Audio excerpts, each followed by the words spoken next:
Good day, everyone. Azer here again, back with another side talk.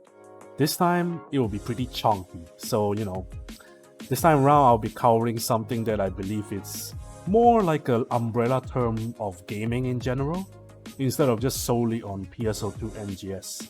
This time I will be talking about live service games, or basically games as a service model.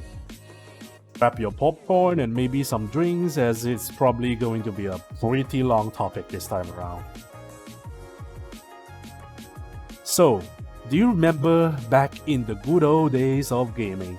Back then, games were complete entertainment pieces that players can just buy from a game store, and they plop the disc into their consoles and voila, the full game is now playable. Gaming had always been like that for quite a while, until the advent of something that is called the MMORPGs. Now, of course, online games existed before MMOs are actually relevant, but MMORPGs suddenly exploded in the early 2000s, and because of that, online games were actually being seen as a viable product. Back then, these pseudo MMOs are not exactly, called MMORPGs at all. They were called MUDs or MUDs. A MUD actually is called as multi-user dungeon, I suppose. So these are precursor games to what we then call multiplayer games. It's an early form of pseudo live service kind of a game back then, because the internet infrastructure is still not that robust as today. However, these pseudo MMOs are really content filled, and they are usually in a sandbox format. So that means players have a lot of freedom in exploration, and they can do whatever they wanted in the game until the devs actually patch those features out, So back then, MMOs are really like a fantasy that every player or every gamer really wanted. You literally can enjoy the game inside a whole new place, a whole new world for you to explore that is different from the real life. So instead of just watching a movie, or instead of just reading a book and fantasize everything, you can literally play the fantasy that you always wanted from your childhood. So, back then, MMORPGs were very complicated.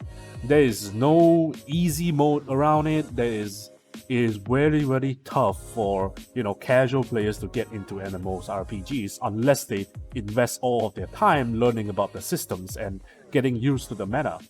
And of course, these MMOs have a huge learning curve, which actually make it sort of like, if you are casual, you are not welcome at all kind of a mentality. MMORPGs has always been a niche kind of a game genre until World of Warcraft releases and everything just changed. WoW created an MMORPG that was very accessible to everybody, and it's because of that it was now considered as one of the largest releases for any MMORPG ever. Since back then until today, I believe the only MMORPG that has reached huge numbers is constantly always has been WoW. And even till today, the game is still running. And I believe, despite being called an MMORPG, I believe they are still considered as a live service before they were called live service back then. So throughout many years with plenty of ups and downs, and the game has fell from the grace because I believe since like Cataclysm, because I believe it was one of the not so well received expansions from the game, I suppose. But even with all those ups and downs, it's still considered as the force to reckon with in the MMORPG scene. And from then on, live services or just MMORPGs in general keep popping up non-stop at that early 2000s time period, up until the early 2010s. I believe MMORPGs were very prominent, and that is how PSO2 was actually conceptually created as well back then.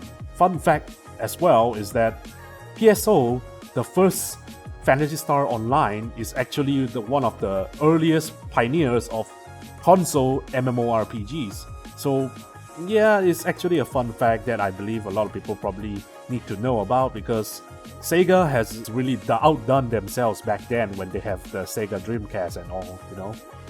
Of course, with the MMORPGs, most of the MMORPG games requires you to purchase the game or maybe pay a subscription fee in order for you to continually play in their servers, because servers are not free.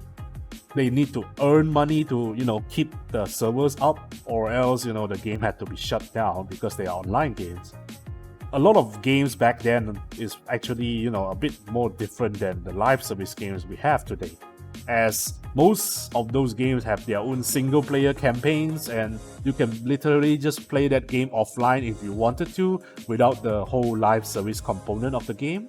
So like, for example, Phantasy Star Online, you can just play that game, completely single player, or if you really wanted to play online, you can do that as well on private servers that are currently still available today. So yeah, those games have the flexibility of, despite having their servers shut down, the game is still playable in its state until today, because it has the single player component. But unfortunately, for future live service titles, it's just not possible for us to play them again, unless there's a private server component that is realized by the players. So, live service originally had to charge these things in order to keep up for their servers. Or it was probably a part of the single player games, like, for example, the FIFA titles, and then there's a separate component that is called FIFA Ultimate Team. That is basically the original live service game, I suppose. However, then comes a new kind of genre that is called free-to-play games. It was started by probably early online flash games, and eventually it became something that is huge, like, for example, I believe RuneScape, or back then also one of the earlier, more relevant free-to-play MMORPGs back then are basically MapleStory, and a lot of other popping out free-to-play online games as well. It has started a trend of online games that players can easily get into them and play them for free with, of course, a catch. If they wanted to play the game, or if they wanted to enjoy the game more, or if they wanted to unlock certain end-game content, they would actually need to fork out money to pay for microtransactions or premium for the game.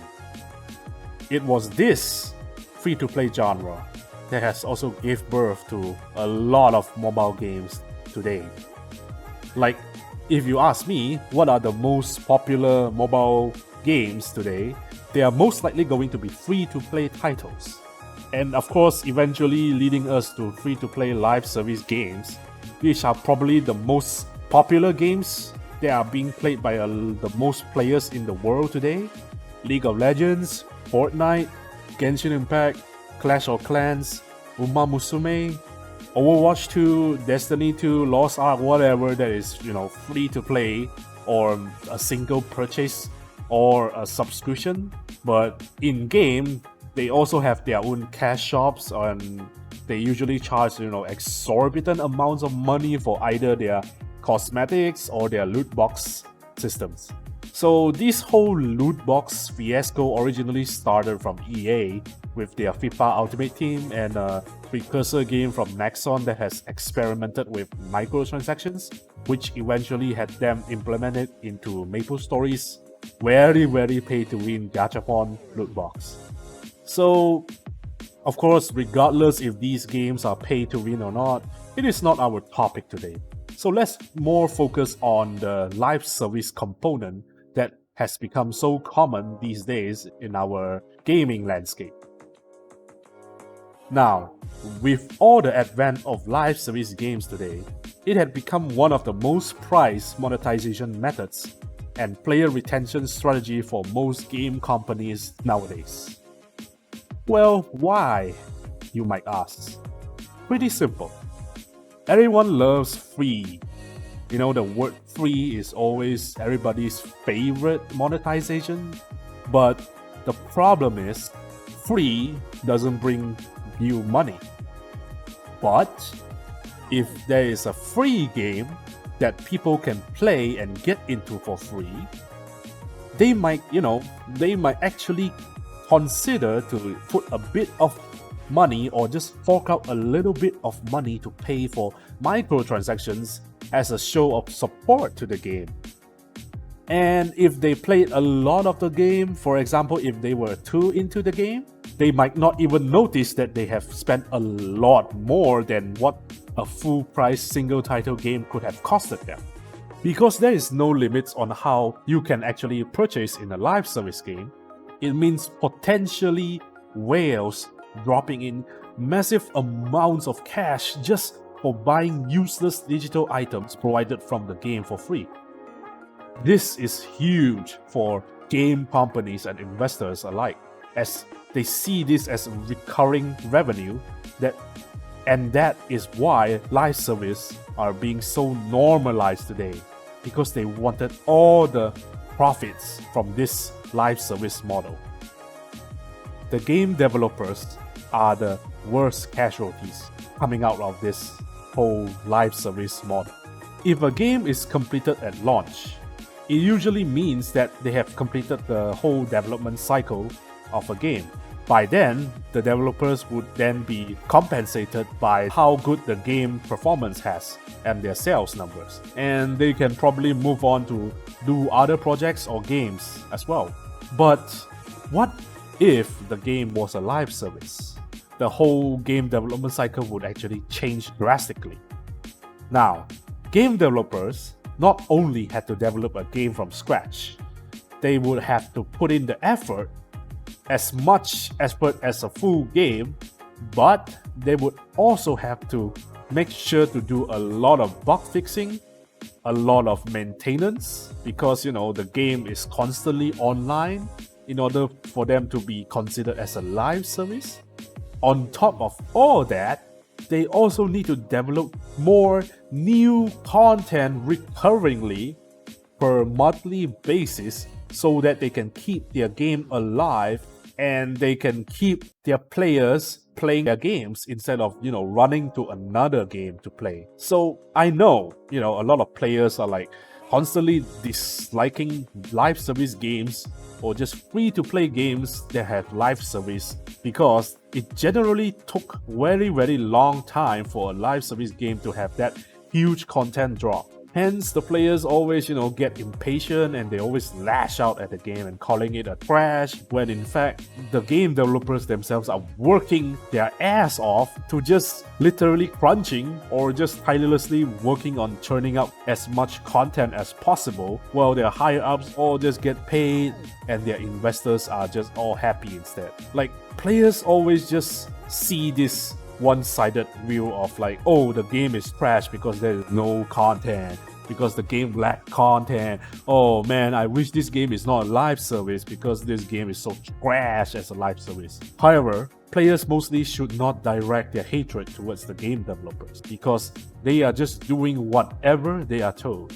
If they somehow disagree with their higher-ups, then they will most likely leave their company or get fired or just get demoted, causing the game even longer periods of content being delayed because there is just no game developers doing the content for it. And of course, with displacement of game developers come in with higher chances of messing up because of staff changes. It is all just like a domino stack. Once the first one falls, the rest of the set will follow suit. So, how do we fix the live service games in general? That will unfortunately be something that I believe a lot of game companies don't really want to hear. But I might as well just say it out loud. Be kind to your own workers. Allow them creative freedom on the live service games. Do not allow them to do overtime and make sure to have people to replace them if they are absent from the start of the game development, so you can actually fill in the holes caused from these situations. Let them have proper working welfare and environmental services that is able to provide them with a comfortable place to work in. but be fair with their wages as well. Do not cut costs on game development and remove content or cut out certain contents that is actually very good from a project unless you had personally tested it and has majority of the developers voted it out.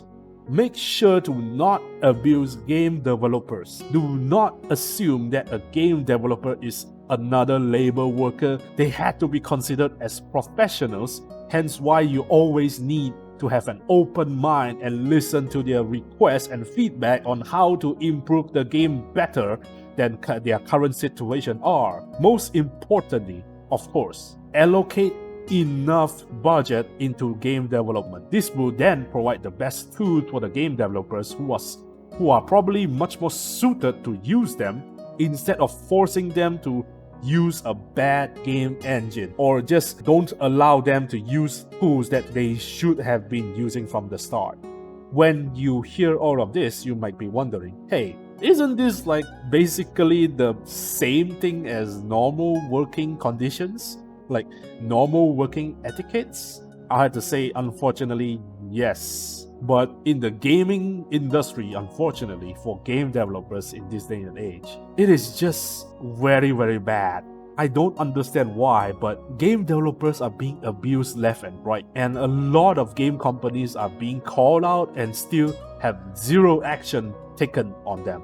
Players nowadays are also not as naive or immature like back then anymore. Players want quality, players want consistency, player wants good responses from the game developers or the community managers. Players want feedbacks being heard and applied in the game. And of course, the most important is that players are the important backbone of a live service game. Without players, a live service is just a waste of money and effort. And usually when a live service fails, the game would most likely be shut down forever, and that game will be forgotten by time. So this is surely a longer video, but I hope everybody at least now understand why live service and game development is basically almost like hell. As to how this is connected to PSO2 NGS is pretty simple. This is the main reason of why the game lacked content, or maybe the game content is not executed as well as we wanted the game to be. It's really not as easy as putting B in between A and C. A proper live service game requires 3D modeling, texturing, bump map creation, audio mixing, voice acting, game coding, system building, bug fixing, streamlining, team building, server maintenance, budget allocating, game engine optimization, and so much more in between that I have not stated out here.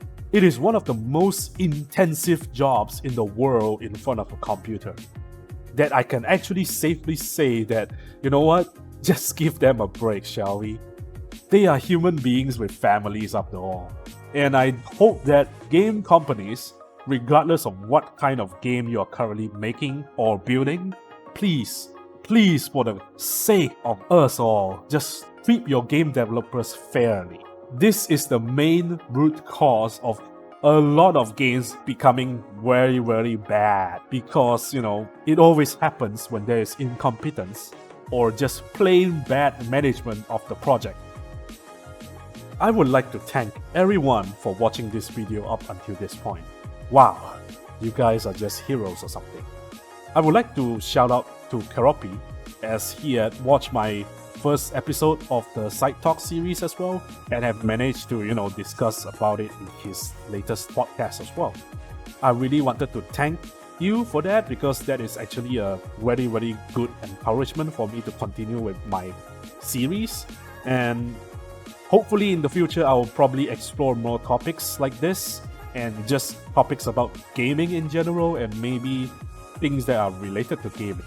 Personally, I'll just have to say that this is something that I like to do and I wish I can, transform it into my main career instead of just working full-time in another job, But, YouTube is not exactly a job per se unless you are successful in this platform. So unfortunately, as much effort as I put into this video, it would probably be not recognized unless you leave a like and subscribe with a bell notification for my channel.